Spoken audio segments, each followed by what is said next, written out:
আপনারা জানেন 5 আগস্টের পরে এখানে এসে আমরা যে দাঁড়াবো এটা আমরা কখনো কল্পনাও করিনি। এটা আমাদের জন্য লজ্জার এবং দুঃখের। আপনারা জানেন ইঞ্জিনিয়ার শাহাদত ফরাজী সাকিবের হাতে হাত করা পরানো হয়নি, সারা বাংলাদেশের হাতে হাত করানো পড়া হয়েছে।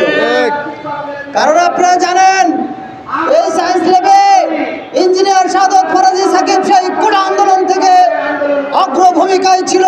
5 আগস্ট ঘটানো পর্যন্ত রাজপথ ছেড়ে যায়নি।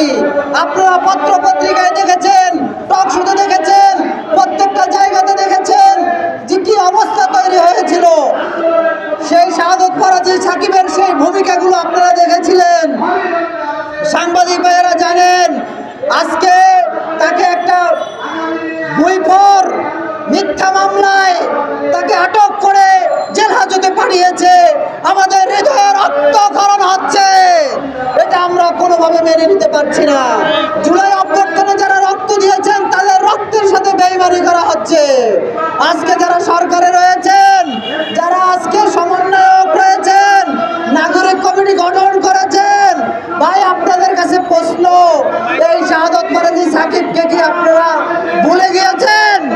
যার অগ্রভূমিকায় সায়েন্স ল্যাব ব্লকেট কর্মসূচি ঘোষণা করে বন্ধ করে দেওয়া হয়েছিল, আজকে তাকে মিথ্যা মামলায় গ্রেফতার করা হয়েছে।